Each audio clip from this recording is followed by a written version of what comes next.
Donc, je vais présenter notre invité que, que j'accueille avec un grand plaisir.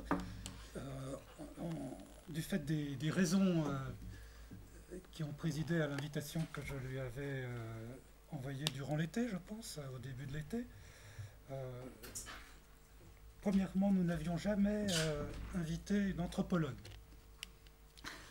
Donc nous essayons d'entretenir de bonnes relations et nous y arrivons à peu près, ce qui est assez rare pour les philosophes, avec les sciences humaines et sociales, ce qui est, comme vous le savez, assez rare, de notre fait, du fait des philosophes. Mais l'anthropologie, nous n'avions jamais réussi après quelques tentatives, a réussi vraiment à conclure. C'est parfois difficile de trouver des agendas qui s'engrainent.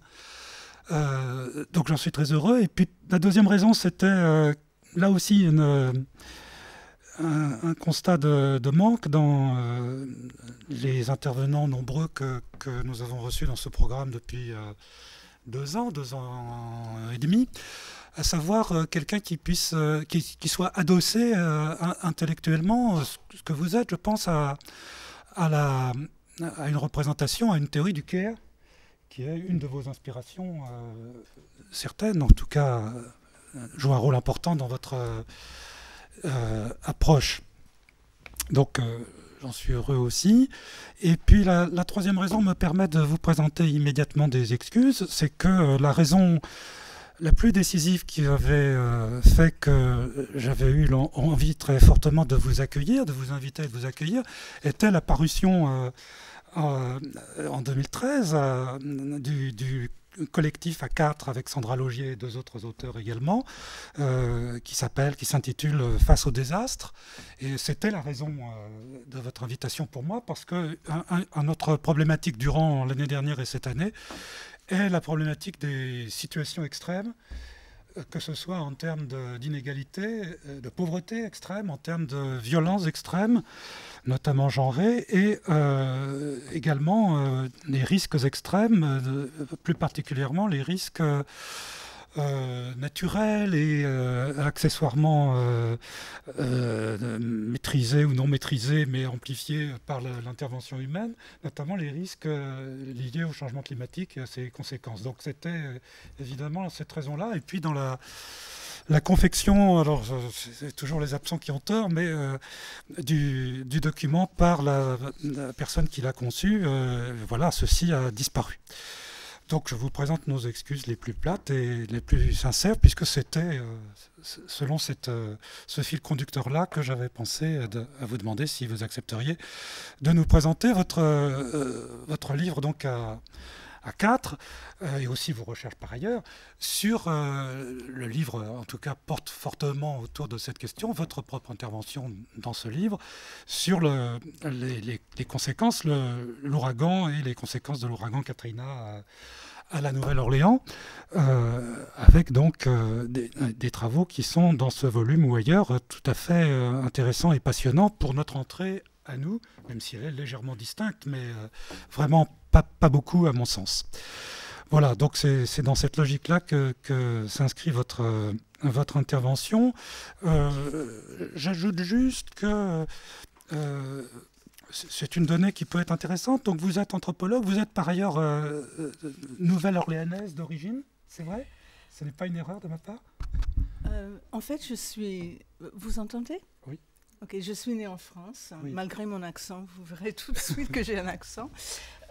Mais ma famille est d'origine de là-bas. Donc j'ai grandi comme beaucoup de personnes là-bas avec une sorte de culture de l'ouragan, mais qui change avec justement le changement climatique. Voilà. C'est ce qui m'était apparu et c'est évidemment une donnée importante. J'indique aussi, parce que j'ai lu beaucoup de choses indépendamment de vos ouvrages et de votre travail, j'ai trouvé un article qui fait référence à vous. Vous connaissez Judith Ezekiel, évidemment. Ah oui. Que j'ai trouvé intéressant. Et donc j'indique à mes étudiants que c'est un article qui s'intitule Katrina à la Nouvelle-Orléans, réflexion sur le genre de la catastrophe, qui a été écrit par quelqu'un que je ne connais pas, qui s'appelle Judith Ezekiel, et que vous trouverez facilement, et qui est intéressant, qui est plutôt une étude de genre, mais qui croisent l'entrée par le genre, l'entrée par les dimensions ethniques, culturelles, comme on dit en France. Elle est professeure aux États-Unis, mais francophone et francophile. Voilà. Et en tout cas, elle fait référence à vous avec beaucoup de netteté et d'insistance. Je pense qu'il y a un lien intellectuel qui existe, visiblement. Voilà. Bon, donc je vous donne la parole. En principe, les interventions durent à peu près entre 45 minutes et 1 heure, 1h10, comme vous le souhaitez, avec ensuite un échange, une discussion avec la tribune, notamment Geoffroy Lovo, qui sera votre répondant, mais j'imagine que nous le serons aussi, et puis avec la salle qui aura la parole également. Donc vous prenez le temps dont vous avez en réalité besoin. Nous terminons pour des raisons d'organisation ici, à 20h. À 20h moins 2 ou 3 minutes au plus tard. Voilà. Là-dessus, on ne peut pas négocier, ce n'est pas de notre fait. Mais c'est compréhensible aussi. Voilà. Bon, je vous remercie beaucoup de cette invitation qui, en fait, m'intéresse beaucoup, justement parce que je ne suis pas philosophe, je suis anthropologue, même si ce livre a été publié avec, entre autres, une philosophe. Et ce que je vais faire aujourd'hui est vraiment essayer de parler du point de vue de l'anthropologue et peut-être avec vos questions, on pourra pousser la problématisation philosophique encore plus loin. J'avais commencé en pensant que je parlerais de care et capabilité, et puis je me suis dit que dans le cadre d'1 heure, ce n'était pas possible, mais on peut revenir sur l'opposition pendant la discussion si vous voulez. Et le PowerPoint n'a que des photos. C'est typiquement anthropologique d'essayer de contextualiser ce dont on parle. Donc je vous montrerai certaines photos au fur et à mesure. Okay. Donc l'ouvrage collectif que le professeur Renaud vient de vous montrer a été conçu comme un dialogue à 4 voix par 3 anthropologues, moi-même, Stefania Pandolfo, Vina Das et une philosophe qui est Sandra Loger, que probablement vous connaissez parce qu'elle est spécialiste de l'éthique du care. Elle est aussi, je dirais, plus cavelienne que wittgensteinienne, mais c'est vraiment une des références en France, étant entre autres la personne qui a traduit Stanley Cavell, une grande partie des travaux de Stanley Cavell, et aussi qui a écrit un livre, je ne connais pas le titre parce que j'avoue, je l'ai lu en anglais, mais je pense que c'est quelque chose comme pourquoi avons-nous besoin d'une philosophie du langage ordinaire? Et je pense que c'est vraiment cet aspect de sa perspective qui court à travers le livre, même si on ne fait pas référence, je dirais, directe à ce livre. Donc, ce qui nous a liés était le fait qu'on travaillait tous les 3, les anthropologues, sur la folie. Pas sur la santé mentale, mais vraiment sur la folie comme rupture d'abord comme sens d'altérité et comme rupture dans le sens de ce que c'est une forme de vie. C'est-à-dire comme toujours un enjeu pour... un enjeu dans l'ordinaire de nos vies par rapport à est-ce que c'est une forme de vie que Cavell appellerait forme de vie, c'est-à-dire une forme de vie à la fois humaine et biologique, ou est-ce que c'est vraiment une altérité absolue? Et pour Cavell, comme pour Sandra Loger, ce sont des rencontres avec ce type de rupture qui n'est pas la personne... par exemple, qui souffre de schizophrénie, tout le temps, mais au moment des accès de psychose, au moment où le langage de cette personne ne correspond plus au monde consensuel auquel nous appartenons, nous, c'est-à-dire, c'est toujours problématique ce qu'on entend par nous. Mais pour Ordinary Language Philosophy, c'est exactement l'enjeu de venir vers cette acceptation qui a toujours une marge de certitude d'un nous. Alors, j'en parle comme une anthropologue, ce n'est pas peut-être comme vous parleriez comme philosophe. Donc, le souci du care traverse l'ensemble de ces 4 chapitres, et en même temps, le care est un thème qui concerne aujourd'hui l'anthropologie médicale américaine, peut-être justement à cause du rétrécissement aux États-Unis des services de soins et de l'organisation de ce que on peut appeler le care formel, pas le care comme concept, mais les services sociaux, paramédicaux et même au sein des services médicaux, les professions qui sont pourvoyeurs de ce qui améliore la qualité de vie et ce qui maintient en vie l'autre. Donc, comme ce qui je dirais, ce qui lie la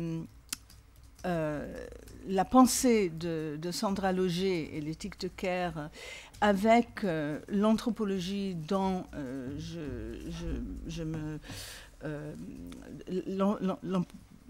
l'anthropologie dont je me réfère et aussi dans l'anthropologie de Vinadas est exactement l'idée que le motif de care dépasse de très loin une réduction à une éthique. Elle est justement au centre de cette incertitude essentielle dont je parlais sur l'humain et sur le réel, en tant que le réel est vulnérable et en tant qu'il est fragile. Donc ensemble, à 4, nous avons essayé d'aller un peu plus loin en ayant une sorte de définition duelle du care, qui est tout d'abord tout ce qui est nécessaire au maintien de la vie. Et moi, je parle souvent du degré 0 du care, qui serait celui de l'enfant à la naissance, qui ne peut rien faire sans une mère, une allaiteuse, on dit en français, allaitante, je ne sais pas comment on dit, ou un parent, que ce soit une mère ou autre. Et en même temps, le care est une attitude, et là on rejoint la phénoménologie heideggerienne. Le care est une attitude, une attentivité et un souci de l'autre. Alors, quand professeur Renaud m'a demandé de présenter mes travaux, je me suis trouvée devant un problème un peu compliqué, parce que je me suis rendu compte que dans ce livre, j'avais parlé du care, j'avais montré en quoi le désastre, cette rupture de l'ordinaire, de la vie quotidienne, qui est le désastre, mais tout le monde devant une précarité fondamentale. Je ne parle pas d'une précarité sociale comme on parlerait Robert Castel et toute cette mouvance qui part de ses travaux sur la métamorphose du social et pas l'invention, mais l'évolution, le développement du salariat. Mais je parle d'une précarité qui est beaucoup plus fondamentale et qui est justement celui de l'enfant né devant le monde, ou celui, par exemple, de tous ceux qui se trouvent dans une situation de détresse extrême ou dans une situation de catastrophe naturelle, ou c'est-à-dire dans une situation de vie ou mort.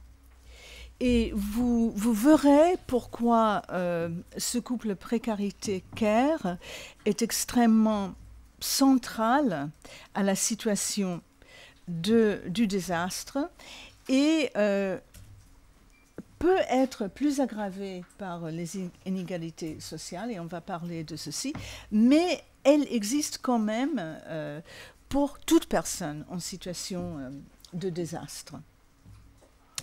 Alors, le problème que j'ai eu, c'est que je me suis rendu compte que la première partie de mon travail porte sur le moment que j'appelle le kairos, l'urgence du désastre, tandis que une grande partie de mon travail, que je vais présenter aujourd'hui et qui n'est pas dans le livre, mais qui est le sujet d'un livre que je suis en train de terminer, porte sur l'après-désastre, sur l'après-kairos, et je reviendrai aux définitions, comment moi je les définis, sur ce qu'on peut appeler la quête de normalcy. Bon, normalcy en anglais, je ne pense pas que ça existe en français. On peut peut-être la traduire par normativité, mais ce n'est pas une traduction très précise. Sauf si on pense en termes de Canguilhemienne, c'est-à-dire on pense que, on va métaphoriser un peu, mais on pense que le corps social, comme le corps individuel, dans une situation de catastrophe, et pour Canguilhem, c'est pas originaire avec lui, mais pour cette philosophie de la médecine, la catastrophe arrive non pas parce qu'il y a ce que le médecin va définir comme maladie ou déviance par rapport à la norme, mais il y a catastrophe parce que le corps, les organes, etc., et celui qui est incorporé, l'être vivant, biologique, ne peut plus survivre, faire face à ce changement. Donc, ça veut dire qu'on peut imaginer qu'on peut être malade, mais pouvoir continuer comme toujours, comme par exemple un cancer qui n'est pas très symptomatique. Mais au moment où on n'arrive plus à faire face, on n'a plus la capacité, il y a une catastrophe et donc le besoin d'une transformation. Et cette transformation va se faire à travers la recherche d'une nouvelle, pas la recherche intentionnelle, mais l'élan vers une nouvelle normativité.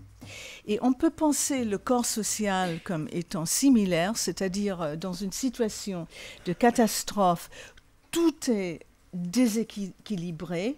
Il y a la brisure des réseaux sociaux qui constituent un tissu social, c'est l'anthropologue qui parle, hein. De même qu'il y a un endommagement très important de l'environnement, de l'infrastructure, comme de l'infrastructure built environment, l'infrastructure ou l'environnement construite comme de l'environnement dit naturel, mais qui n'est jamais vraiment naturel, tel qu'il faut un réajustement. Et on pourrait parler à ce moment-là de ce que Canguilhem appellerait une normativité pathologique. Non pas parce qu'elle est pathologique elle-même, ce n'est pas la question, mais parce que c'est au sein d'une pathologie, d'une catastrophe, que le corps est obligé de se réajuster, de se réadapter, peut-être d'agir sur l'environnement aussi, mais en tout cas de trouver une nouvelle façon d'être dans son environnement. L'environnement qui est en même temps changé par l'individu. Et le normalcy, la quête de normalcy après une catastrophe peut être pensée comme une sorte de normativité pathologique du corps social, c'est-à-dire la recherche d'une adaptation. Est-ce qu'on va, après l'ouragan Katrina, est-ce qu'on va réduire la population, la densité de la population? Est-ce que les familles qui ont été brisées soit par la disparition, la mort des membres, soit par l'éclatement, je parlerai d'exemples comme éclatement, évacuation dans tous les sens, est-ce qu'ils vont revenir ensemble? Est-ce qu'ils vont reformer d'autres type de parenté, pas fondamental, mais est-ce qu'ils vont reconfigurer, disons comme ça, leur réseau de parenté? Ils vont être plus proches peut-être d'une partie de la famille qu'auparavant, où ils vont former des nouveaux liens. C'est dans ce sens-là qu'on parle d'une normalcy après la catastrophe. Et ce que dont je me suis rendu compte en pensant ce moment kérotique par opposition à ce moment de la quête du normalcy, était qu'il s'agit de deux dimensions différentes du care. Juste un mot par rapport à l'opposition que je fais entre kairos et quête de normalcy. On pourrait appeler la quête de normalcy le retour à, pour faire une opposition un peu simpliste, mais qui marche dans l'occurrence, je crois, un retour à une temporalité du chronos, c'est-à-dire une temporalité linéaire, une temporalité, je dirais presque toxique, qui va de soi, c'est-à-dire où on ne pense pas au temps. Tandis que dans un moment de kairos, on est mis devant l'urgence des décisions à prendre. Est-ce que l'enfant qui est avec moi va noyer si je ne fais pas quelque chose dans les 10 minutes qui viennent? Est-ce que je ferais mieux d'essayer d'évacuer, c'est-à-dire d'aller sur l'autoroute et espérer que je trouve des autobus, ou ferait-il mieux aller dans le grand foyer de ce qu'on appelait le foyer de dernier secours, le foyer où les membres de la ville qui étaient laissés derrière se regroupaient. Il y a constamment, la victime de la catastrophe ou d'un désastre est constamment devant des questions comme ça. Donc, Kairos se montre comme un temps dans la rhétorique grecque, on l'appelle le moment opportun, le moment propice. C'est en termes rhétoriques que c'est propice, mais appliqué à l'anthropologie, à la vie des êtres humains dans l'ordinaire et dans l'extraordinaire, ça veut dire du moment où il faut saisir le temps. Il faut saisir cette dimension propice et prendre une direction ou l'autre.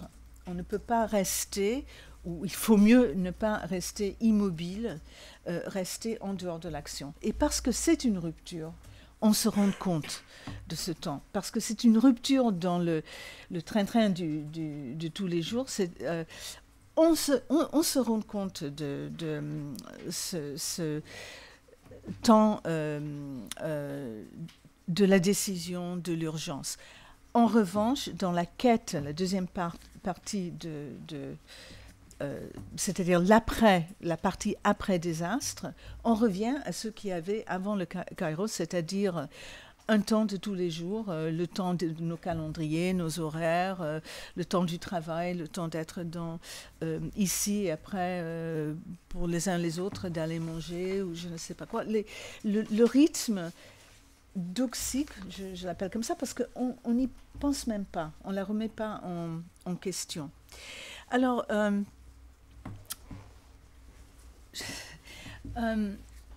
il me semble que dans ce deuxième temps, ce qui vient à la surface est la recherche la recherche, la quête de système de care formel. C'est-à-dire, si pendant le désastre, le moment de l'urgence, le système de care formel, c'est-à-dire les hôpitaux, les relations entre assistants sociaux et personnes qui ne sont pas capables de prendre en charge leur propre vie, etc. Si ça a été rompu par le désastre, et à cause de cette rupture, les victimes du désastre se retrouvent face à eux-mêmes et face aux autres, où il n'y a pas de pourvoyeur formel du care. Dans l'après-désastre, on est sorti de cette situation, mais spécialement à la Nouvelle-Orléans, mais comme dans beaucoup de désastres de cette envergure-là, il n'y a plus de système de soins, il n'y a plus d'hôpital, il y a eu une énorme émigration du personnel médical. Aux États-Unis, Katrina a mobilisé l'exode le plus important dans l'histoire américaine de médecins, d'infirmières, de tout le personnel de santé. Donc, il faut penser à la reconstruction de ceci. Et cette reconstruction, dans une ville qui est une des villes les plus pauvres des États-Unis, une ville où, avant Katrina comme après, sur tous les indicateurs de la santé, les citadins étaient en bas du rang, c'est-à-dire le bas étant négatif, on devrait le dire au contraire, était en haut du rang par rapport à toutes les maladies de la pauvreté, diabète, VIH, hépatite, maladies cardiovasculaires, parce qu'on est dans des pays modernes, obésité, etc., etc. L'enjeu de ces systèmes de care formels est primaire. Pour beaucoup de personnes, c'était la première, le premier bien public qu'il fallait chercher à remettre en place. Bon.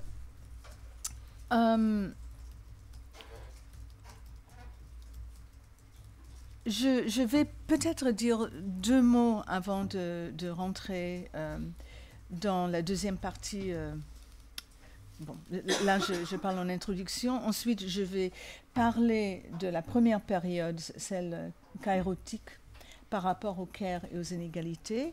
Et puis, dans une deuxième partie, je vais parler de l'après-catastrophe, par rapport au care et aux inégalités. Mais je voulais juste donner quelques définitions et peut-être c'est le moment de vous montrer le contexte pour que vous puissiez avoir en tête l'envergure de cette catastrophe. Il est intéressant qu'il est bien établi que cette catastrophe n'était pas, entre guillemets, naturelle, dans 2 sens du mot. Elle ne l'était pas parce qu'on peut suivre avec les météorologues que le changement climatique a augmenté la fréquence et la force des ouragans, ces ouragans qui forment comme des cyclones sur la côte atlantique de l'Afrique et vont vers l'Amérique du Nord. Je ne vais pas rentrer dans les détails, mais si vous intéressez, c'est très facile à googler sur Katrina, ouragan, et trouver l'explication. Donc, dans ce sens-là, on est devant une catastrophe qui semblerait naturelle, mais est aussi le résultat de l'empreinte humaine, de réchauffement climatique. Mais elle est pas naturelle, mais anthropogénique, si l'on veut, pour une deuxième raison qui a à voir avec le terrain, l'environnement dans lequel l'ouragan arrive. Or, pour les spécialistes du désastre, on parle du désastre comme étant un hazard, je ne sais pas si hasard est le mot en français, qui touche une zone qui est considérée une vulnérabilité, on l'appelle comme ça, a vulnerability. Vulnérabilité selon comment elle est construite, selon beaucoup de facteurs. S'il n'y a pas cette rencontre entre les deux, cet hazard et cet environnement qui est une vulnérabilité, a vulnerability, il n'y a pas de désastre. S'il y a un tremblement de terre au milieu de l'océan Pacifique, loin des îles, il n'y a pas de désastre dans la terminologie des spécialistes. C'est intéressant de penser dans ces termes parce que le désastre de Katrina, l'ouragan arrive dans une zone qui, depuis 3 siècles, a été en voie de détérioration. La ville de la Nouvelle-Orléans n'a pas toujours été au-dessous du niveau de la mer, mais elle l'est aujourd'hui, et ceci à cause de différents patrons de settlement patterns, de habitation, qui ont beaucoup à voir avec les rapports ethniques, mais c'est trop long à expliquer. Rapports ethniques et rapports de classe sociale qui font que les plus pauvres se sont retrouvés dans des zones très denses qui, avec le temps, littéralement comment dire, sunk into the ground. Pardon? Enterrés, engloutis. Voilà, dans la terre, et se sont trouvés au-dessous du niveau de la mer. En plus, il y a autour de la Nouvelle-Orléans la disparition des wetlands, c'est-à-dire de ces zones marécageuses qui portaient protection contre la mer, contre les inondations, contre les ouragans, et ceci aussi pour des raisons d'habitation, mais aussi de pollution et autres. Finalement, il y a eu la construction de canaux et de digues qui n'appartiennent pas, ne peuvent pas s'expliquer par une logique, comment dirais-je, s'explique par une logique que les urbanistes appellent celle du growth machine, de la machine de la croissance. C'est-à-dire, ce sont des grands projets comme les digues, la digue où Rémi Fraisse a trouvé sa mort, est un très bon exemple de growth machine où il y a à un moment donné une logique pour cette grande construction, et peu à peu la logique disparaît, mais il y a tellement d'investissements, tellement d'intérêt dans le projet qu'il est très difficile de la défaire.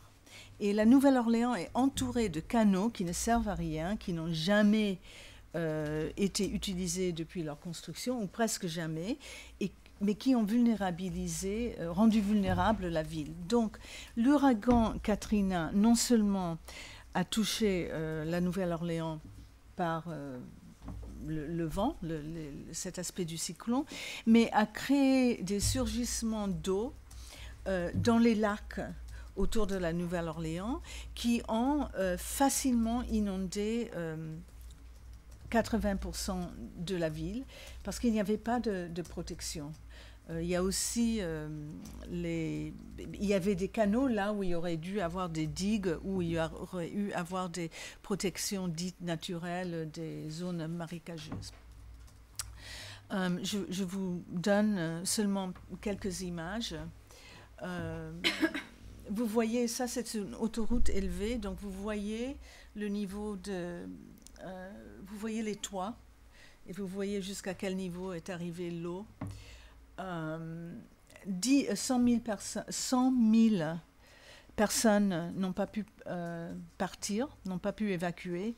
On dit que c'est parce qu'ils n'avaient pas de voiture. Ce qu'on oublie, et qui est très important par rapport au Caire, est que dans des situations de grande pauvreté, il y a aussi beaucoup de maladies. Et quand les hôpitaux sont fermés, quand il y a une rupture comme ça, quelqu'un doit prendre soin des personnes en état critique ou personnes en état de handicap. Donc beaucoup de personnes ne sont pas parties parce que un membre de la famille ou plusieurs membres de la famille étaient attachés à un tank d'oxygène, ou avaient d'autres, étaient en chaise, en fauteuil roulant, etc., etc. Donc, vous voyez, ici, on doit être à au deuxième jour de la catastrophe. Ces photos sont faites par un ami photojournaliste. Et vous voyez les personnes qui sont restées derrière. Ce sont les maisons avec les signes des secouristes qui n'arrivent pas avant la fin de la première semaine. Et c'est dans ce sens-là aussi que les personnes sont livrées à eux-mêmes. Quand je parle d'un moment kairotique, il n'y a personne pour venir chercher ceux qui sont coincés sur un toit de maison. Et beaucoup de personnes meurent en fait sur les toits de maison. Quand les secouristes arrivent, ils vont laisser des signes pour eux-mêmes. Je ne vais pas rentrer dans les détails, sauf pour dire que le 1I, ça signifie un mort. Dans la maison, il y a des chiens, des chats. Pourquoi c'est important? Parce qu'un chien qui n'a pas mangé depuis des jours et des jours peut être dangereux, etc. Donc c'est une sorte de signalisation que les militaires font entre eux-mêmes. Vous voyez le grand stade de football américain. Vous voyez jusqu'à où vient l'eau. Là aussi, le morceau d'autoroute, c'est une autoroute élevée, très élevée d'habitude. Et les voitures que vous voyez flottent. Pardon. Et ici, c'est le stade, le jour où les secours arrivent une semaine après l'ouragan. Les personnes, le stade peut tenir 5000 personnes. À la fin de la semaine, il y avait au moins 15 000, si ce n'est pas plus, sans vivres, sans eau. Au début, il y en avait, mais après, il n'y en avait pas. Dans une situation assez terrifiante, où justement les personnes étaient livrées pratiquement tous à eux-mêmes. Le toit du stade est tombé pendant l'orage, et donc le stade aussi était inondé pendant que les gens étaient dedans.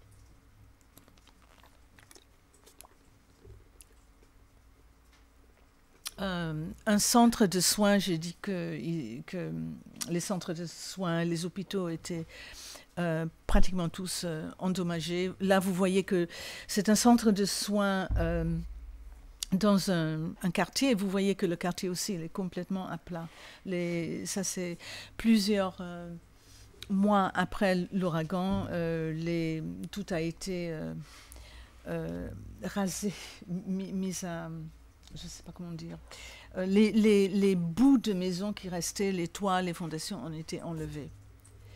Un mémorial, une sorte, si vous voulez, une sorte d'architecture vernaculaire commémoratif, le toit qui est sur le bas. Une autre commémoration, c'était le quartier, près du quartier où j'habitais, des personnes du quartier qui sont morts. Donc, je viens maintenant à la partie kairotique. Je rentre dans le centre, comment dire, dans le noyau de ma proposition. Je vois cette première phase comme une aggravation des inégalités sociales, mais il faut dire que ce n'est pas nouveau. Dans toute l'anthropologie des catastrophes, et même dans les cas historiques que les historiens ont étudiés, on voit toujours que la catastrophe, les effets de la catastrophe suivent des lignes qui sont déjà creusées, si vous voulez, des lignes de faille démarquant les inégalités sociales et les rapports de pouvoir préexistants.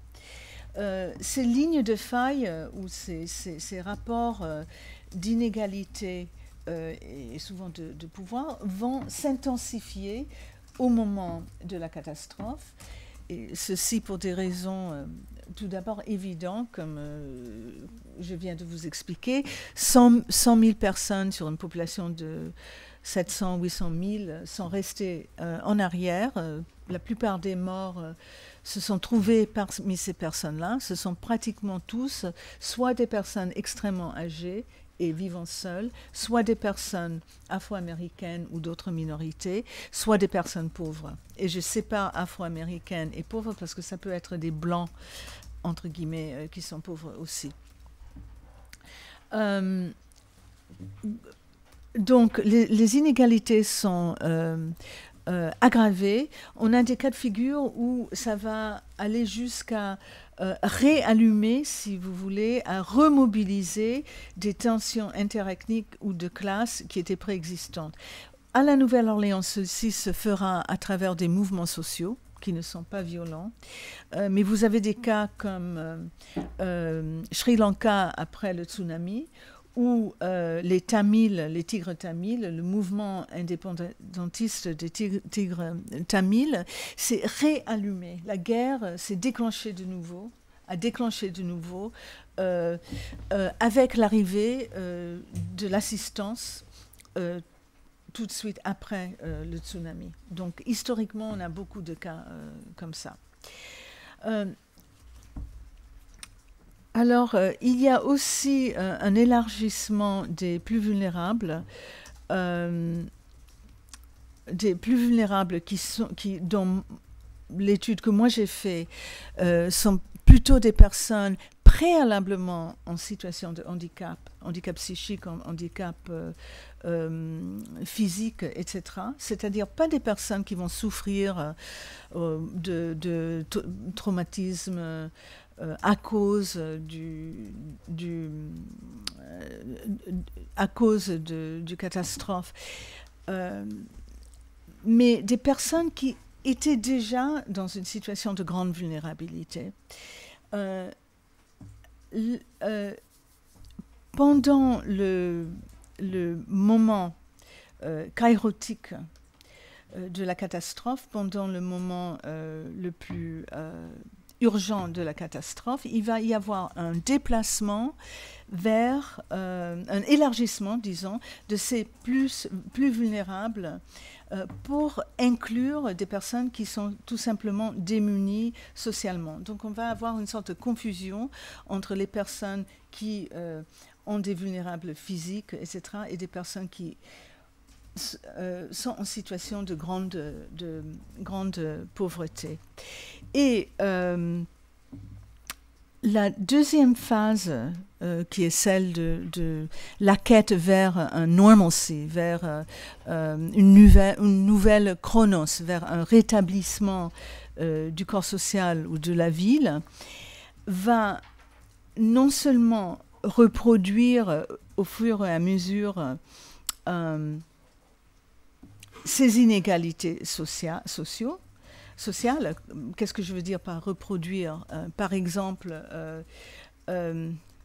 dans les investissements après... d'abord, la ville va se trouver encore plus démunie, et c'est ceux qui sont déjà les plus démunis qui vont se trouver de nouveau dans cette situation d'inégalité sociale. Une grande partie dans les catastrophes à voir avec la privatisation des biens publics, qu'il s'agit du tsunami, qu'il s'agit de Katrina, qu'il s'agit d'autres catastrophes de la dernière décennie, disons, on trouve que la reconstruction du logement, la reconstruction du terrain, etc., déplace la réponse aux besoins d'une population de plus en plus vers une privatisation. C'est trop long je ne peux pas vous donner toutes les notes en bas de page, mais c'est quelque chose qui est assez bien établi. Donc, pourquoi pendant l'immédiat du désastre, il y a cette aggravation à la Nouvelle-Orléans? J'ai dit qu'on peut la trouver partout où il y a des inégalités sociales, c'est-à-dire la littérature nous suggère que c'est presque un fait social en moment de rupture d'un système social. Mais ce qui m'intéresse, c'est de voir comment cela s'enregistre dans les vies des personnes. Et je l'explique par rapport à la Nouvelle-Orléans en termes de 2 niveaux de rupture. La première est la grande rupture, qui est celle de l'endommagement de la ville, le halte à tout ce qui se passe dans le quotidien, c'est-à-dire les infrastructures arrêtent de fonctionner, les institutions sont fermées, etc. Mais il y a quand même une spécificité aux États-Unis et à la Nouvelle-Orléans qui a à voir avec la politique biosécuritaire. On n'a pas besoin d'aller lire Didier Fassin ou de retourner à Foucault. Il faut tout simplement regarder comment marche l'Agence fédérale de gestion des urgences, et on sait que depuis le 11 septembre, mais bien avant, et la référence sur la question est un américaniste Romain Huret, qui est à l'EHESS, ici, il y a eu un déséquilibre extrêmement important des ressources pour les urgences qui font que la plupart des ressources sont déployées vers la sécurité intérieure, c'est-à-dire vers la prévention du bioterrorisme, par exemple d'une possible épidémie d'anthrax. Vous vous rappelez de ces choses-là, ou de toutes sortes de menaces possibles. Et même l'Ebola, dernièrement, a été lu par l'Américain lambda en termes de biosécurité, comme si c'était presque un complot bioterroriste qui faisait que l'Ebola arrivait sur le terrain américain. Du coup, ce qui reste pour les catastrophes dites naturelles ou naturo-anthropogènes est vraiment minimal. Mais il y a aussi le fait qu'il s'agit d'un État fédéral où il y a une grande tension entre le pouvoir fédéral et les droits de chaque État individuel. Et il ne faut pas ignorer le fait, et c'est bien documenté, qu'une des raisons pour lesquelles pendant une semaine des urgences, la population a été laissée à soi-même, à voir avec les difficultés entre les différents aspects du gouvernement à se mettre d'accord. Il faut que le gouverneur, par exemple, demande au président d'envoyer des secours. Il n'a pas le droit d'envoyer des secours sans ceci. Et puis, il y a le rapport des États-Unis par rapport à ces pauvres. Et là aussi, Romain Huré a beaucoup écrit là-dessus. Il y a là un paradoxe que les États-Unis est un des principaux acteurs des processus de gouvernement humanitaire, des pourvoyeurs de ce que Didier Fassin appelle la raison humanitaire, et en même temps, elle ne prend pas en soin ses propres minorités et pauvres. Et récemment, deux anthropologues ont écrit dans le Lancet, la plus grande revue de médecine, ont écrit un article sur l'autre sud global, c'est-à-dire, en l'occurrence, de la ville de Détroit, qui a été pratiquement complètement abandonnée.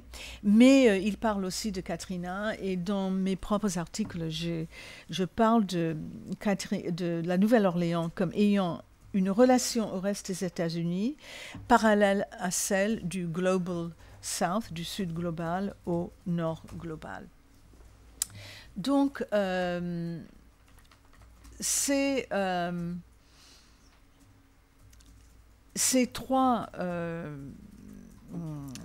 tendances qui sont la politique biosécuritaire qui déséquilibre les autres types d'interventions d'urgence, la complexité du système de droit étatique et le rapport des États-Unis assez pauvres, ont créé cette situation d'absence formelle de care pendant le moment de l'urgence. Là, je parle de grande rupture.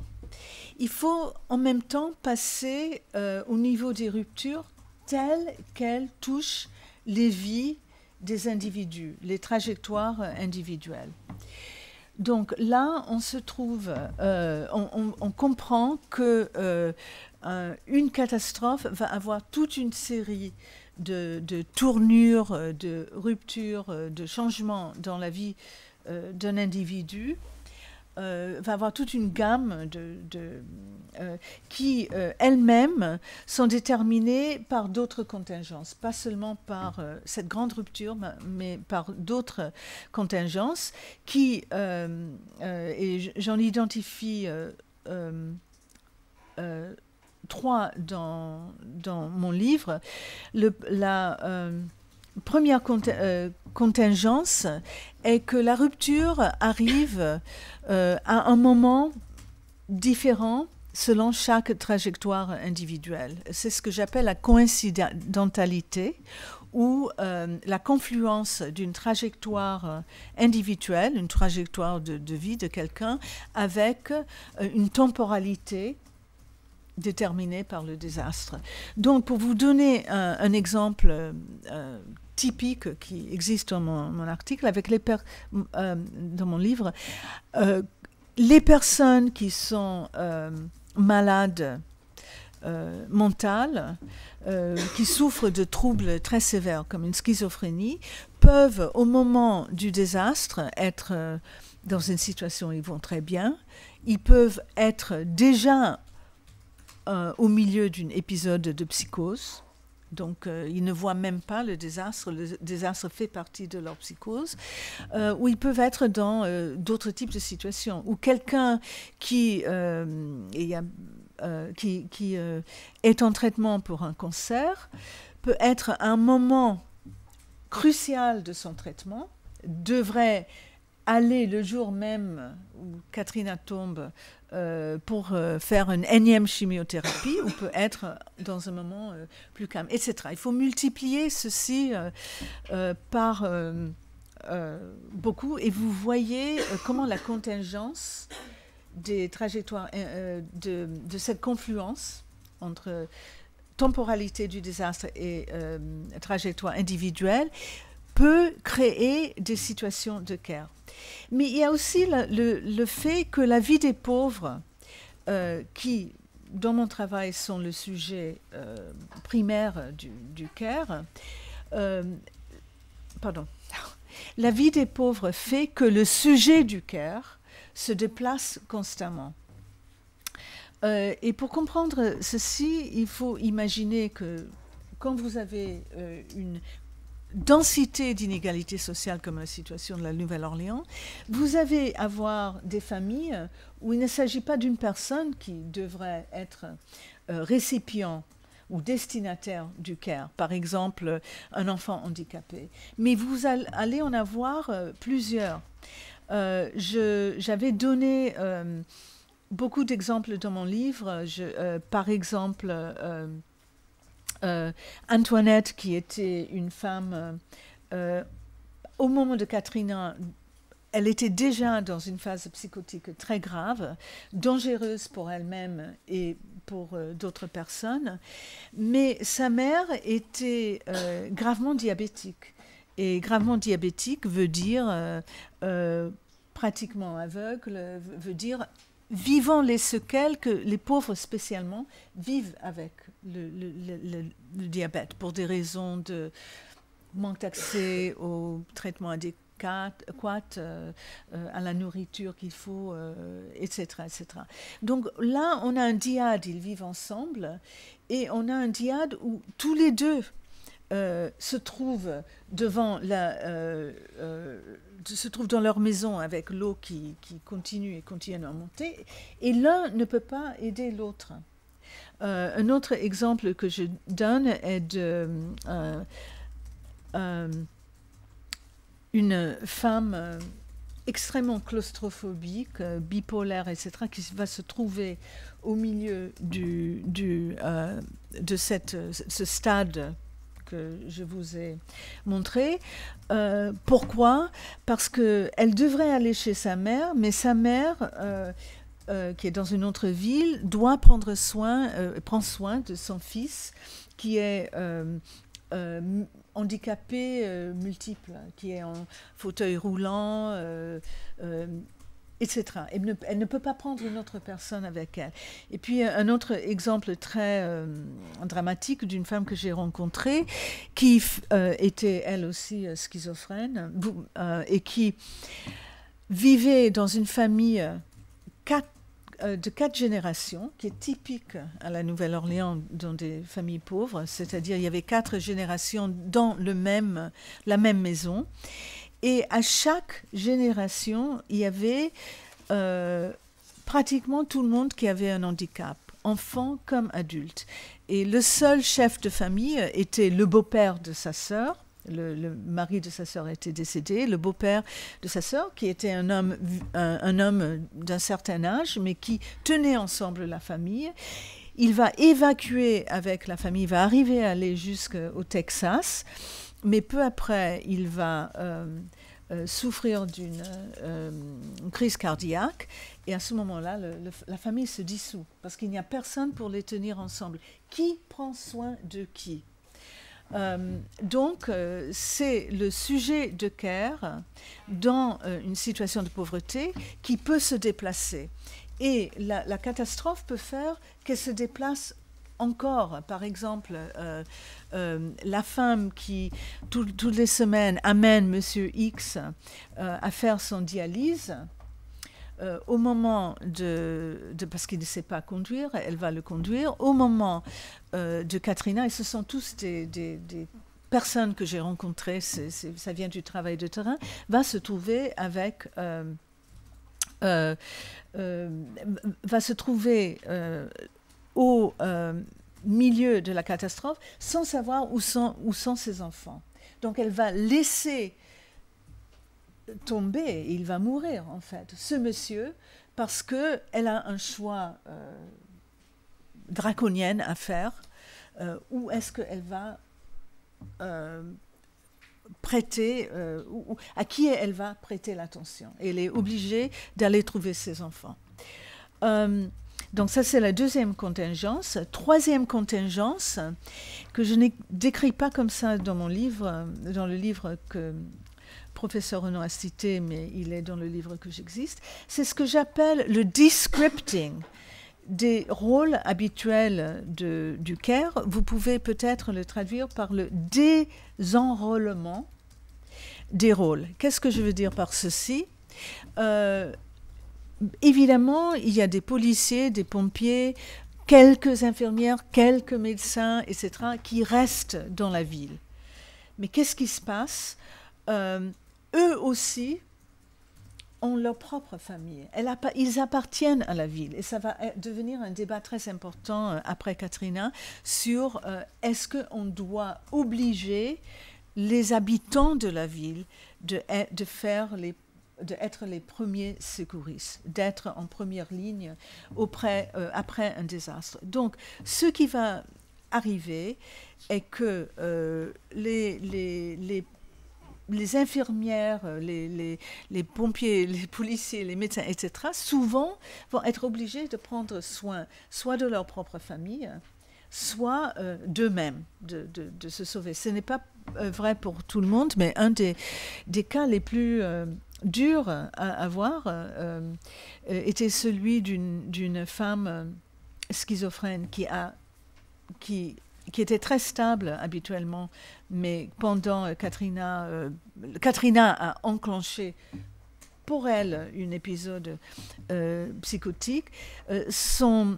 L'infirmière qui s'occupait d'elle habituellement dans un CMP la voit dans le Superdome, dans ce stade, et sait qu'elle elle va finir mal parce qu'elle est en train de parler à elle-même, à battre dans l'air avec des bâtons. Elle écoute, elle est persécutée par des voix. C'est aussi emblématique de la situation dans le dôme, le stade, que personne peut venir à ses secours, comme personne peut la coincer. Lui dire d'arrêter.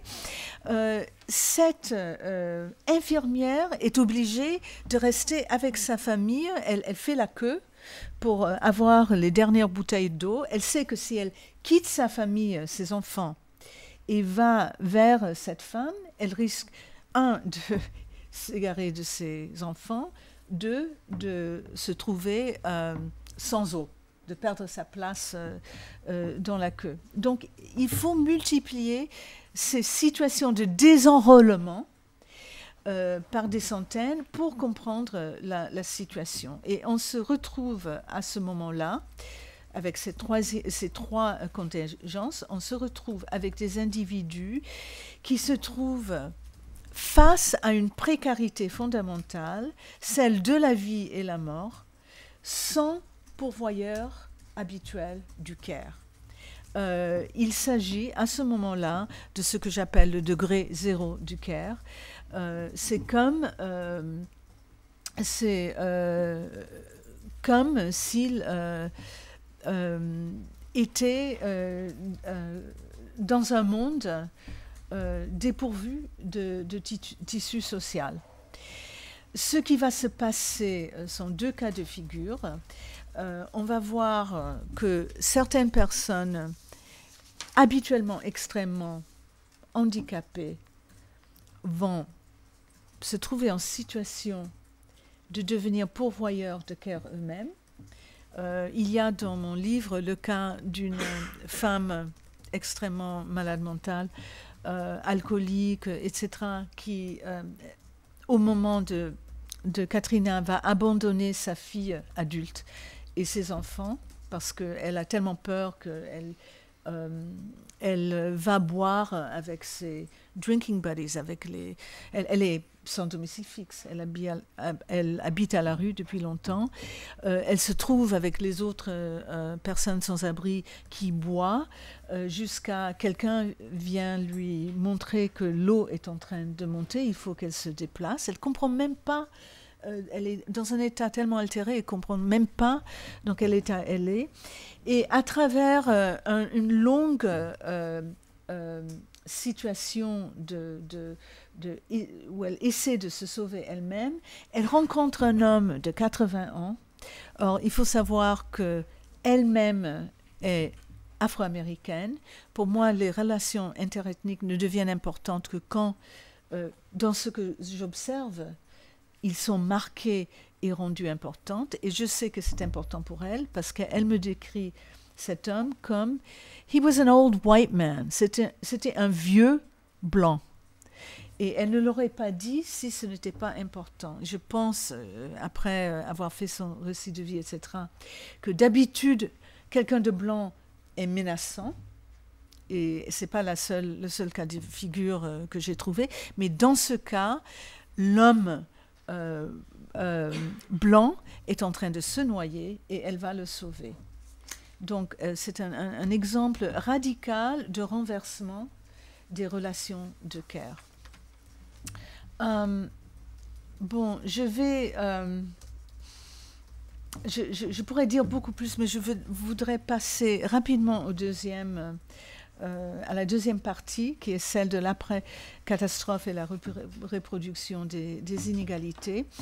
Je vais essayer de le faire emblématiquement, parce qu'on a très peu de temps.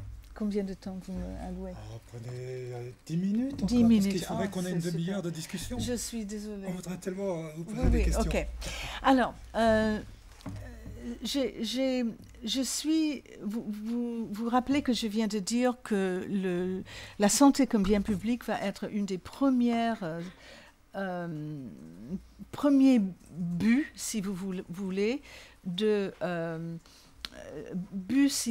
collectif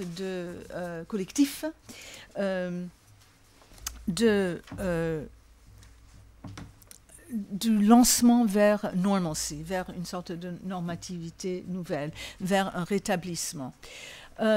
Alors, j'étais frappée par deux constats qui m'ont semblé en premier lieu paradoxal. Et enfin, ces deux constats, en les juxtapositionnant, vont devenir emblématiques de tout l'après-désastre. Premier constat, à voir avec les hôpitaux publics qui, pendant Katrina, ont été abandonnés pendant plusieurs jours. Le cas le plus spectaculaire, qui a été reporté en France aussi, est d'un hôpital privé où le personnel médical qui s'était porté bénévole pour rester derrière avec les malades en état tellement critique qu'ils ne pouvaient pas être évacués avant, ce personnel médical va se trouver abandonné par les propriétaires de l'hôpital. Très vite, l'hôpital va perdre l'électricité, les vivres, l'eau, les médicaments vont devenir de plus en plus rares, les conditions d'hygiène vont disparaître. Le personnel va être obligé, et ça c'est toujours emblématique dans toutes les catastrophes, quand il n'y a plus d'électricité, et pour les personnes en insuffisance respiratoire, qui est souvent une condition soit de fin de vie, soit d'état critique, de maladies cardiovasculaires comme respiratoires, etc., les personnes sont obligées de fournir l'oxygène manuellement. Avec des sacs. Donc, vous imaginez 24 heures sur 24, les personnes sans électricité, avec les rumeurs des snipers, ça serait tout un autre cours, mais les gens qui essaient de rentrer, les gens abandonnés dans les rues qui essaient de rentrer, en bas, ce personnel qui doit essayer de tenir en vie les personnes. Au bout de quelques jours, toujours sans signe de secouriste, soit du gouvernement, soit privé, le personnel médical passe à l'euthanasie de certains patients, pas selon le critère de gravité, mais pour des critères comme un patient qui était paralysé était trop lourd. Donc, le personnel pensait que même si les hélicoptères arrivaient sur le toit, il était impossible de le porter jusqu'au toit. Donc, on va avoir des situations moins graves. Ça, c'est l'hôpital public, c'est pas l'hôpital de l'euthanasie, mais la grande hôpital public de la Nouvelle-Orléans. Mais des hôpitaux comme celle-là vont être abandonnés. Là, vous avez le personnel qui, au énième jour, sont en train de demander des secours.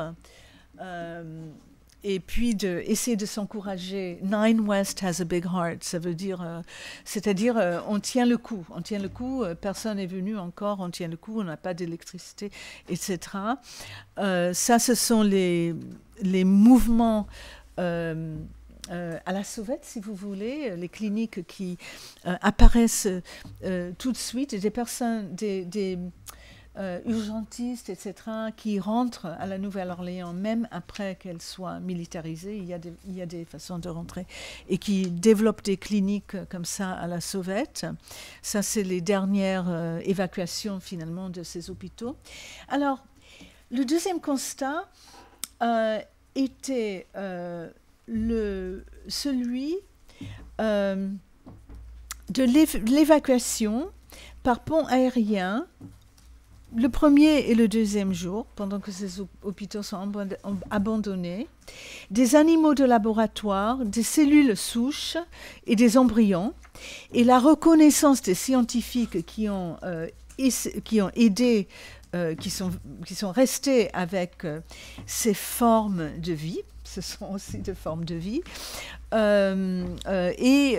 jusqu'à la fin de l'évacuation, la reconnaissance de ces scientifiques comme héros, ceux qui ne passent pas, qui n'arrivent pas vraiment avec les personnes abandonnées dans les hôpitaux.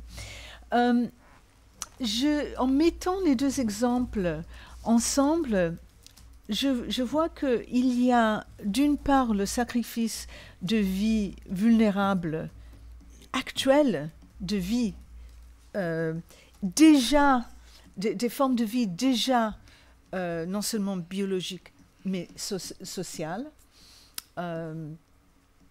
qui font partie de notre socialité.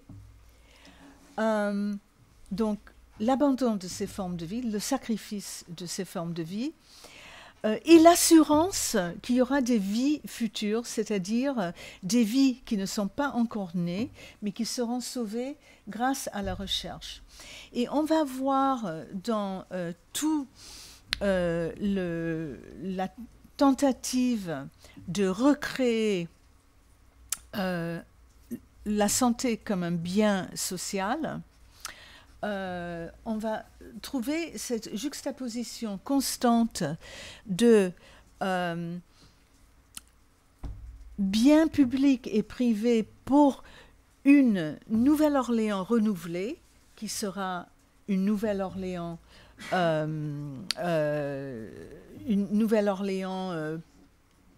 pas pauvre, une Nouvelle-Orléans dynamique, économiquement dynamique, etc. Et mise à l'écart de cette population qui n'est jamais bougée, qui est toujours là, qui est la plus pauvre et la plus dépourvue. Si vous voulez, c'est parler comme ça, les 100 000 qui n'ont pas pu évacuer. Bon, pour aller vite, je vais l'expliquer par rapport au diapositive au lieu de le lire. Ce mouvement autour des biens publics sanitaires, c'est-à-dire autour d'un care formel, d'une forme de care formel, parce qu'on retourne vers la normalité, va se condenser dans un mouvement qui s'appelle Charity Hospital Babies, les bébés de l'hôpital public qui s'appelle Hôpital de la Charité, les bébés de Charity Hospital.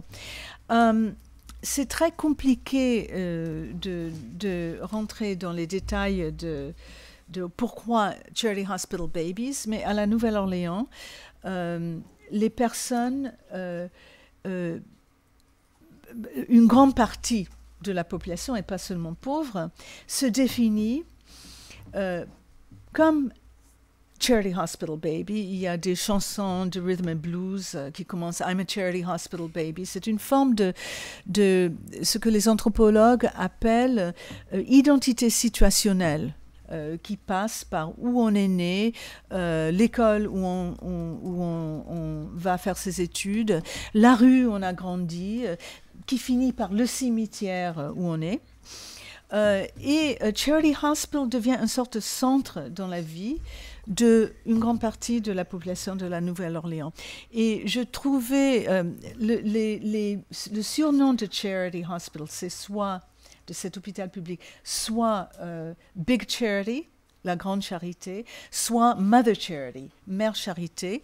Et il y a cette figure des années 30 du WPA qui montre IGA, mais qui est toujours interprétée par les gens qui la voient comme Mother Charity. La voilà, l'hôpital, c'est la mère, avec ses bras qui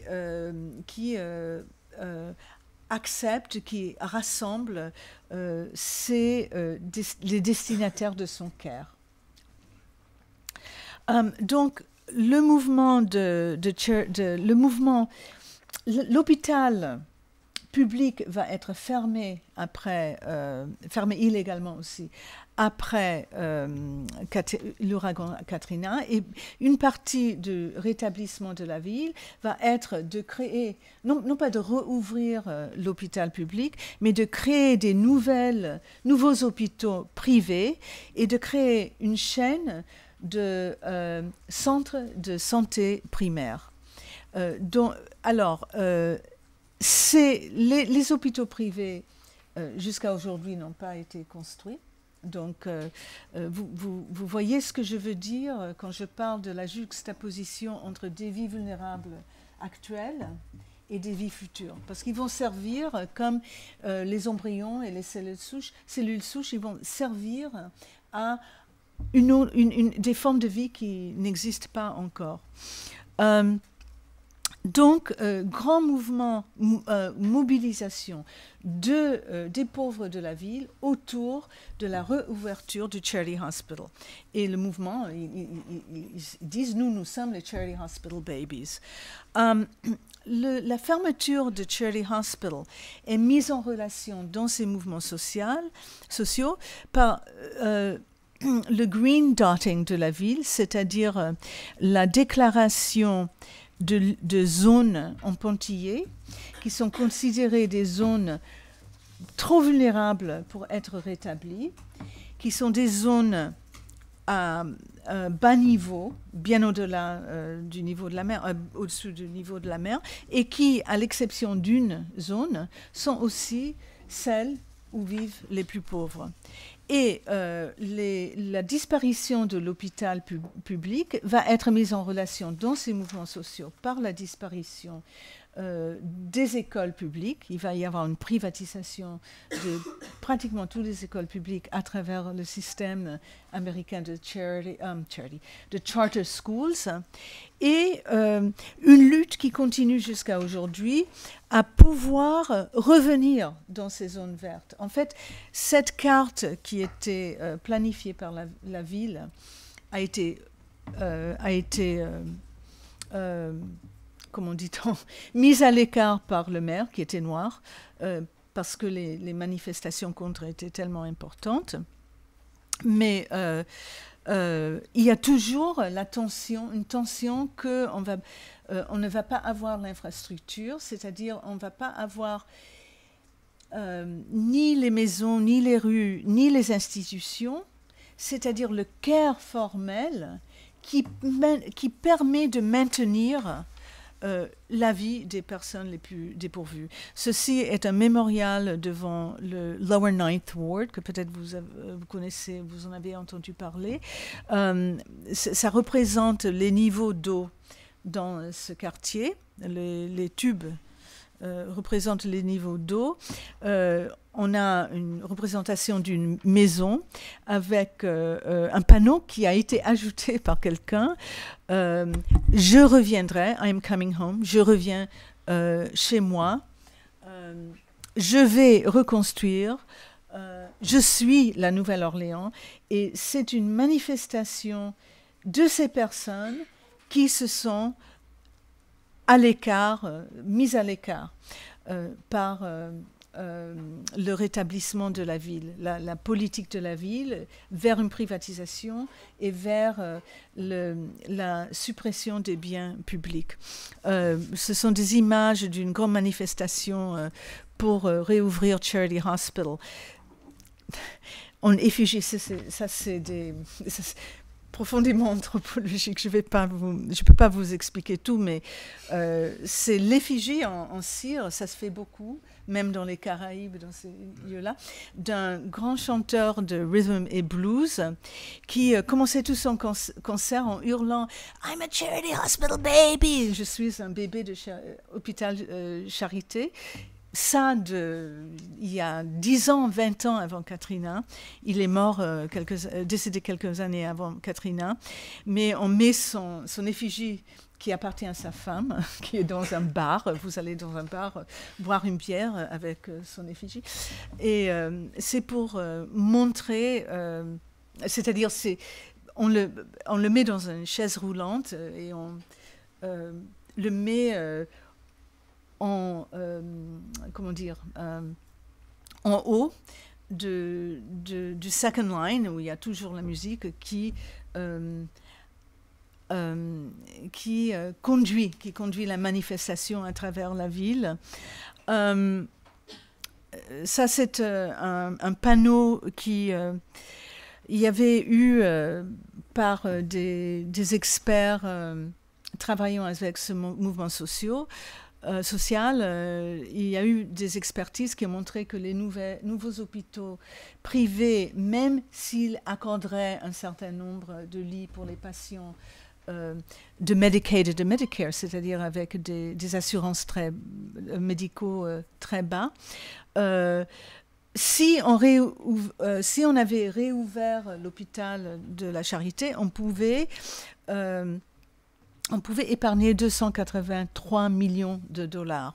Ça, c'est il y avait plein de panneaux comme ça sur les bus, sur les autoroutes.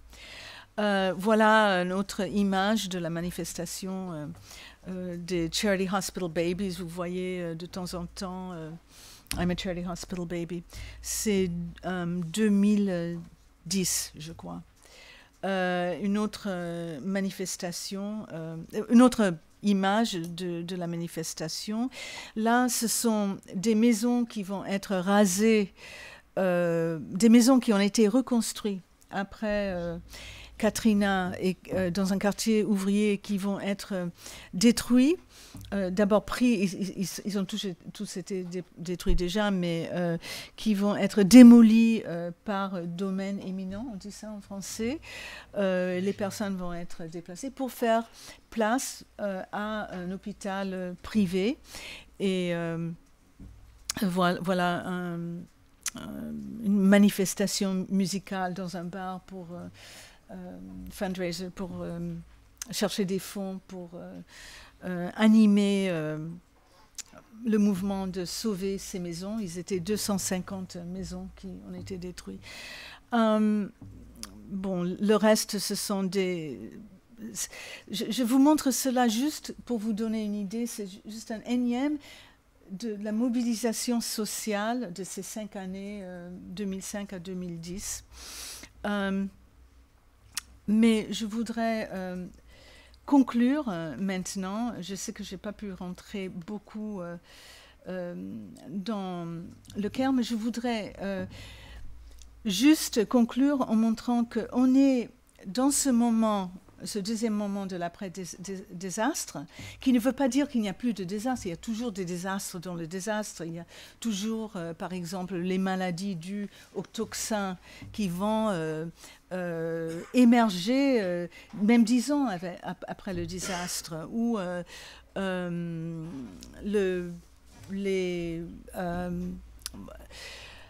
les effets de la non-reconstruction de certains types d'infrastructures et institutions. Mais pour moi, on est passé d'un moment où on était au degré zéro du Caire, où le pourvoyeur de Caire devient vraiment une situation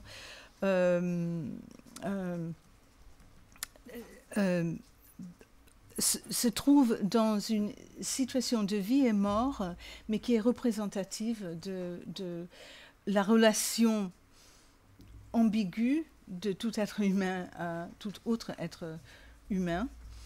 On est passé de cette situation-là, où même des personnes qui ne sont jamais pourvoyeurs eux-mêmes de Caire vont se trouver pourvoyeurs de Caire, et où on voit très bien comment dans cette situation non seulement d'inégalité sociale, mais d'extension de la vulnérabilité à des personnes qui ne l'étaient pas avant le désastre, la possibilité de recevoir comme de donner du Caire est dépendant de situations est dépendant de toute une série de contingences. C'est pour ça que moi je parle toujours de situation de Caire et pas de éthique de Caire dans un sens abstrait. Et on passe de ça à un moment où on attend l'institutionnalisation du Caire, ou la formalisation du Caire, à travers les institutions sanitaires, sociales, etc., même à travers l'école. Ce qui va être remis en question tout le long de ce moment de rétablissement qui est toujours en cours. C'est-à-dire, je pense qu'il y a eu un moment de fermeture, de closure, vers 2010, mais les tensions continuent à exister. Bon, c'était très flou, je suis désolée, mais bon, j'arrête. J'avais beaucoup de choses, quand je parle en français, souvent, je ne me rends pas compte que c'est beaucoup plus lent que quand je parle en anglais. Mais j'espère que vous avez...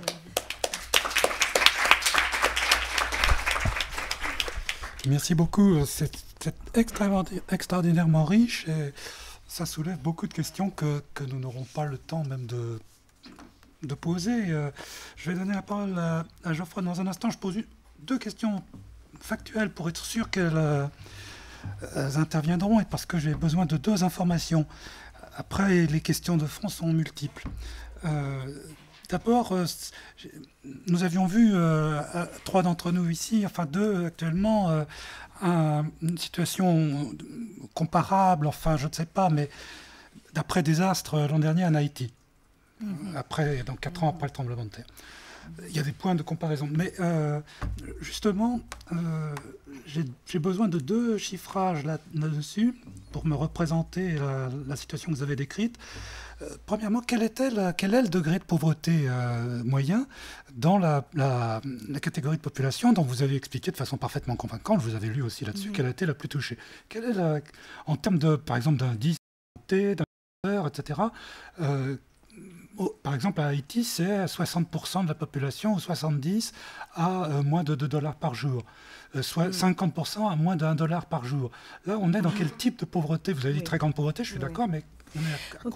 Je ne peux pas répondre actuellement. Le SMIC aux États-Unis est quelque chose comme 6 € à l'heure. C'est pas croyable, mais c'est quelque chose comme ça, et c'est bien au-dessus du SMIC, mais c'est pas $2 par jour. C'est pour ça que je voulais parler de capacité aussi, parce que on est toujours dans une relation Global North, Global South. À l'intérieur d'un pays, la Nouvelle-Orléans, quelque chose comme presque 30% de la population est en extrême pauvreté par rapport au pays. Oui. Par rapport à Haïti, ils sont dans une situation du Global North, du nord global au sud global. Donc, il n'y a pas question. C'est-à-dire, c'est sûr. C'était très important pour moi de mesurer ça. Oui, c'est important. Ma deuxième question qui s'y rattache, c'est, comme je suis obligé de la poser vite, je la pose de façon un peu... Enfin, je ne suis pas content de la façon dont je la pose, mais vous avez expliqué à un certain moment que donc 100 000 personnes avaient été laissées en arrière au moment du départ, quoi. Voilà. Si j'ai bien lu les chiffres, il y aurait eu 1800 morts. C'est vrai, ça? Oui, mais ça ne compte pas les disparus, ceux qui n'ont jamais été trouvés. Ce sont que les morts qui ont été trouvés à la Nouvelle-Orléans. J'ai écrit un autre texte sur la mortalité. C'est très compliqué à expliquer, mais 100 000 morts par la définition de l'OMS. Alors, un tremblement de terre, de la CIM, de la classification internationale de la maladie, qui est beaucoup plus pertinente à une situation comme un tremblement de terre, où il y a un endommagement immédiat, qu'à une situation comme la Nouvelle-Orléans, où il y a les vents, et puis le lendemain, il y a les inondations, etc.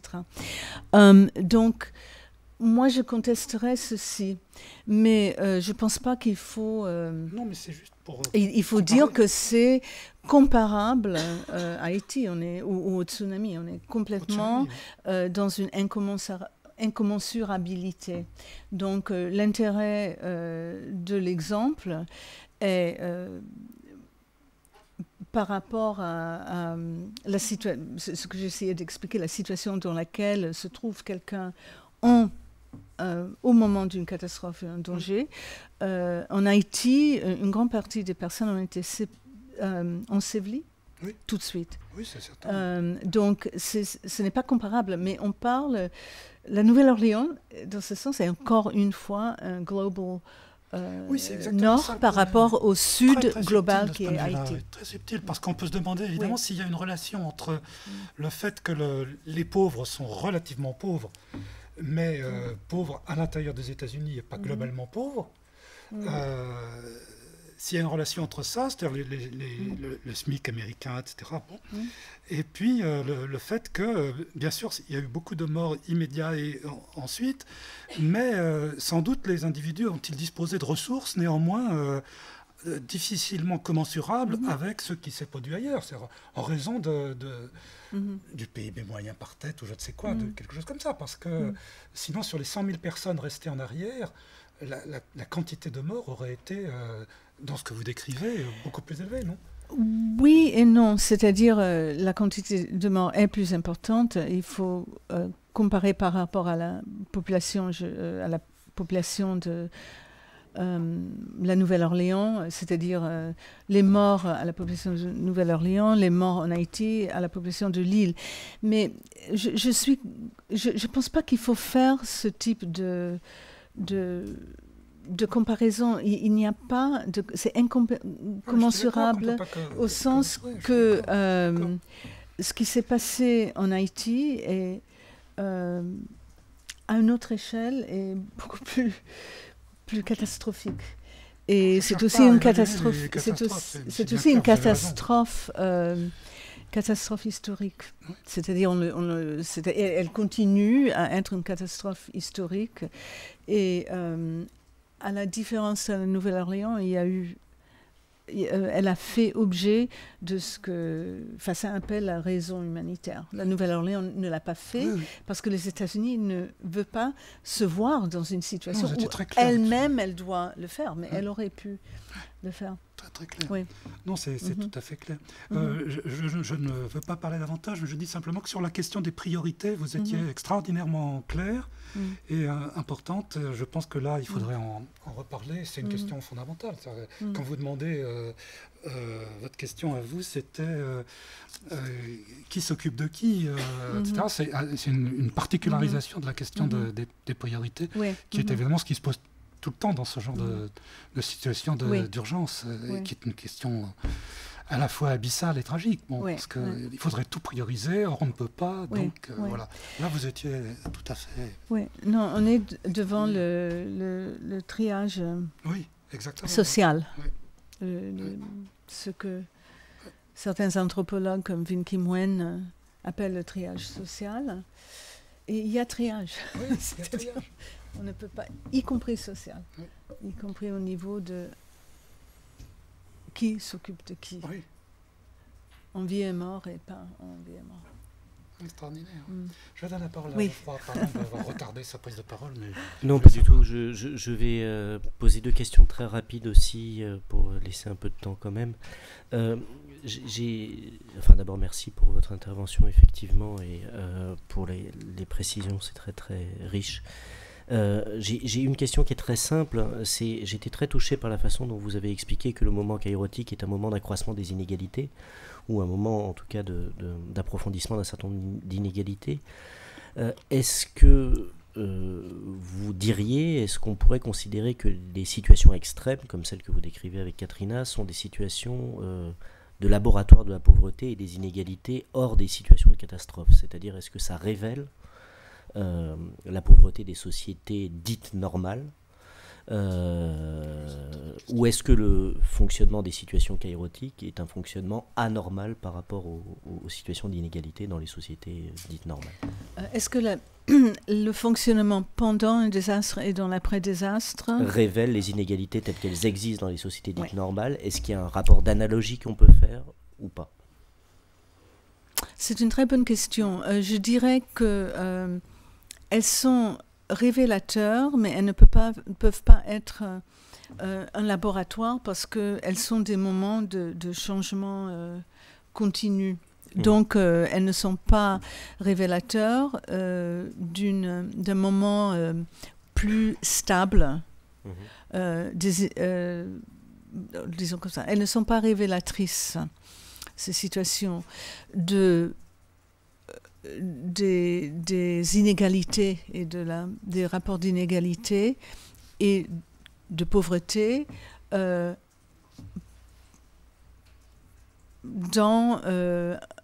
un moment plus stable.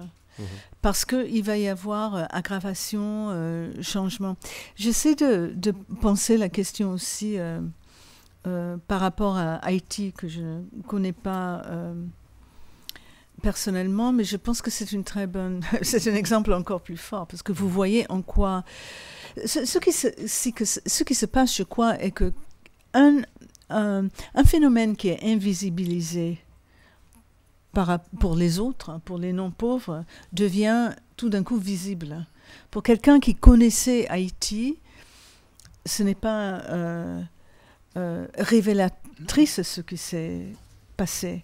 Pour Paul Farmer, qui était l'envoyé de l'ONU et qui a écrit plusieurs livres sur le Haïti, ça n'a révélé rien. Mais pour une grande partie du monde, ça révèle les inégalités sociales. Comme Katrina a révélé les inégalités sociales et la racialisation de ces inégalités à la Nouvelle-Orléans. Ce qui se passait n'était pas révélateur de ce qui se passe en temps normaux. Mais il faut reporter cette question, selon moi, à ce que Didier Fassin dit sur la raison humanitaire, c'est-à-dire la raison humanitaire fonctionne avec ce coupling, mise en relation d'une compassion globale et d'un secours global, mais qui eux-mêmes reproduisent ces inégalités. Et Haïti, tout ce qui s'est passé après par rapport au secours humanitaire montre ceci par excellence, qui ne veut pas dire qu'il ne faut pas faire de l'humanitaire, mais...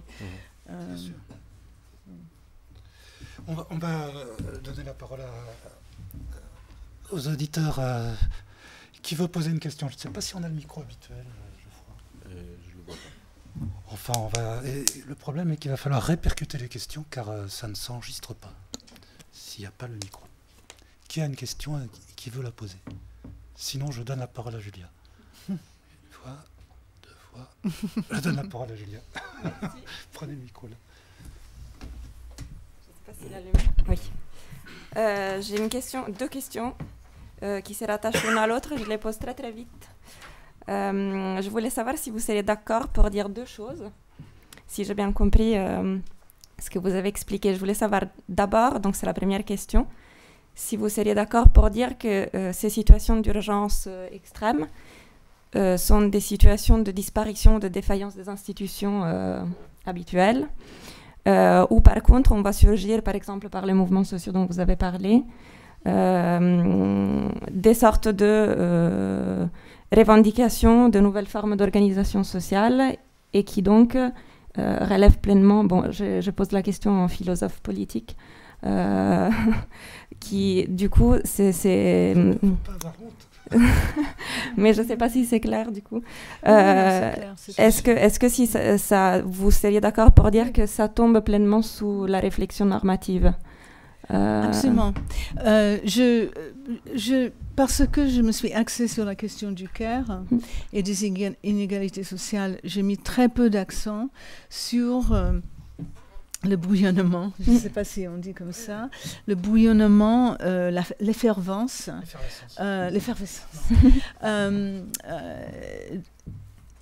Il y a une très belle citation de Durkheim que je cite habituellement, mais je ne l'ai pas en tête, mais il parle de ces moments de grand changement et effervescence où quand les hommes, les êtres humains, les hommes, les citoyens, disons, viennent, se rassemblent, où il y a des nouvelles idées qui sortent, où il y a toutes sortes de fermentations.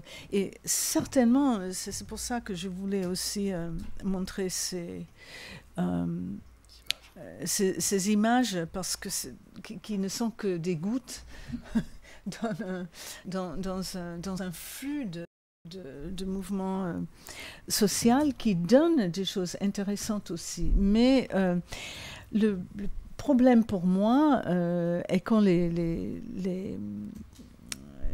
logiques structurelles sont trop fortes, comme ce qui s'est passé en Haïti, qui est tragique, qui est une autre forme de tragédie. C'est comment cet énorme investissement, ces jeunes pleins de courage, d'inventivité, etc., qui se rassemblent en Haïti devant on peut dire, les jeux postcoloniaux, n'arrivent pas à... Et puis aussi, à cause de la naïveté, l'organisation de l'humanitaire en général n'arrive pas à... c'est-à-dire arrive à apporter le minimum de secours. Je pense que le problème, la réponse à la question est oui, il y a certainement, c'est certainement un moment possible de remise en question, de nouvelles normativités, etc. Mais après ce moment, et ça va dépendre d'un contexte plus large. Et je veux pas... je pourrais prononcer ce que, par exemple, pour Naomi Klein, il n'y a absolument pas de sortie. Tout mouvement social est voué à l'échec à cause des énormes... pas de la main de Adam Smith, main invisible, mais les doigts du néolibéralisme. Elle essaie de faire une exception dans son dernier livre, mais d'après ce que je ne l'ai pas encore lu, je suis désolée, mais d'après les critiques par les personnes qui sont des très sérieux étudiants, scholars de le réchauffement climatique, comme Elisabeth Kolbert, c'est une fable qu'elle raconte. Oui. Et souvent, c'est des fables. Donc, pour moi, c'est une question ouverte qu'il faut approcher sans naïveté. Il y a la possibilité, mais est-ce que d'autres logiques sont déjà là et trop fortes pour que ces autres possibilités prennent place? Il y a il y a une très belle ethnographie sur une partie de l'Inde du Sud, une partie tamile, après le tsunami, où on voit justement au niveau de la vie quotidienne comment ce changement peut avoir lieu. Mais c'est un village. Et la conclusion est que le système de caste se renforce à travers bon, on peut être dumontien ou pas dumontien, mais bon, en l'occurrence, la personne décrit très bien l'existence du système de caste qui se renforce avec la reconstitution, le rétablissement de la zone, de la région après le tsunami. Ça, c'est terrible. Écoutez, on va s'arrêter là. Donc ma réponse est bêtement durkheimienne dans un deuxième sens. Et je ne voudrais pas qu'elle soit comme ça, mais pour moi, c'est ce que je vous... Vous aviez une autre question ? C'est ouvert, c'est-à-dire c'est sur ça que j'aimerais réfléchir collectivement. Je voulais vous demander, votre livre que vous annoncez va s'intituler comment ? Il va sortir en anglais. Oui, je suis Madness and the Time of Disaster. Alors, je n'ai pas expliqué aux auditeurs que mon entrée était sur la grande vulnérabilité de la maladie mentale, justement, parce que, et ceci est vrai partout dans l'humanitaire, même Médecins sans frontières, ils sont mis à l'écart. Et dans le triage social, les personnes en situation de handicap sont les premiers à être laissés en arrière par des décisions draconiennes, pas par l'inhumanité profonde des gens. Et donc, mon entrée est la folie. Madness and the Time, donc il y a beaucoup sur la temporalité of disaster. Ça va être extraordinaire. Écoutez, merci beaucoup. Je suis très très content de vous avoir invité. Très très très content. Voilà. Merci beaucoup. Merci.